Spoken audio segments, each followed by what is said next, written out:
The first story was sent in by someone who said they used to chase isolation. Remote places felt calming to them, peaceful, somewhere nothing could bother you. They don't feel that way anymore. This happened when they were traveling alone through a desert region, hours away from the nearest town. No cell service, no traffic, just long stretches of road cutting through empty land. They pulled off near an abandoned rest stop just as the sun was starting to set. It wasn't on any map anymore. Just a cracked parking lot, a roof held up by rusted poles, and an old bathroom building with the doors torn off. They planned to stretch their legs for a few minutes and then keep driving. As soon as they stepped out of the car, they noticed how quiet it was. No wind, no insects, nothing. They walked toward the bathroom building when they heard something metallic scrape against concrete. Slow, dragging. They assumed it was an animal and called out, hoping to scare it away. The sound stopped. They waited. Then it started again, this time closer. They backed away toward their car, eyes locked on the dark doorway of the building. That's when they saw movement. A figure stepped partially into the light.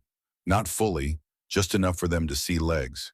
Bare legs, covered in dust, standing completely still. They froze. The figure didn't move forward, didn't retreat, just stood there like it was waiting for something. Then it spoke, not loudly, almost conversational. "You're early." Their stomach dropped. They didn't respond. They unlocked their car, got in, and slammed the door shut. As they drove away, they looked in the rear-view mirror.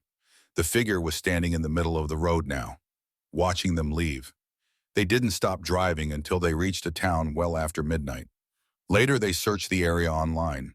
The rest stop had been closed years earlier after multiple travelers reported encounters with someone living nearby, someone who wasn't supposed to be there. The second story came from a man who worked seasonal jobs in extremely remote locations. This particular job placed him at a weather monitoring station deep in the mountains. The nearest town was over 3 hours away by dirt road. There were 4 people total at the station. During winter, it dropped to 2, him and one other worker. They worked opposite shifts, rarely saw each other. Most communication was done over radio. One night during a heavy snowstorm, his radio crackled to life. The other worker asked if he had stepped it outside. He said no. The other worker paused, then said, "Someone's walking around the building." They both went quiet, listening to the storm howl outside. The man grabbed a flashlight and stepped to the window. Fresh footprints circled the building. Bare feet, no shoes, no gear, just human footprints in deep snow, leading nowhere. They ended abruptly near the tree line. They locked the doors and stayed inside. The next morning, the footprints were gone. Snow untouched, like they'd never existed. That night, the radio turned on by itself. Static, then breathing, slow, close. They tried calling out. No response, just breathing. When the storm cleared, a supply helicopter arrived early. The pilot told them something. The station had been decommissioned years ago. Their contract wasn't valid. They weren't supposed to be there at all. The third story was sent in by someone who said this happened while they were exploring a remote coastal area known for its cliffs and caves. They went alone. No guides, no other visitors, just miles of shoreline and crashing waves. They found a narrow trail leading down toward the water and followed it. The further they went, the more uneasy they felt.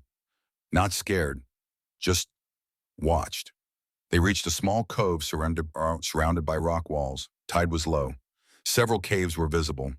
They approached one of them and shined a flashlight inside. The beam caught something reflective. Eyes, human eyes, too far back to see details. They froze. A voice echoed from inside the cave. "You're not supposed to be here yet." The tide began to come in faster than expected. Water rushed into the cove, cutting off the trail behind them. They backed away from the cave as water climbed higher. Footsteps echoed from inside, moving toward the entrance. They panicked and climbed the rock wall, scraping their hands raw. As they reached the top, they looked back. Someone was standing at the cave entrance, watching them. Not following, just watching. By the time they reached their car, the sun was setting. They noticed wet footprints leading from the trail to the parking area. Bare feet. Facing their car, they never went back. And ever since then, they say whenever they find themselves somewhere truly remote, where no one else should be, they get the overwhelming feeling that isolation doesn't mean you're alone. Sometimes it just means there's no one around to help you when something else finally decides to show itself.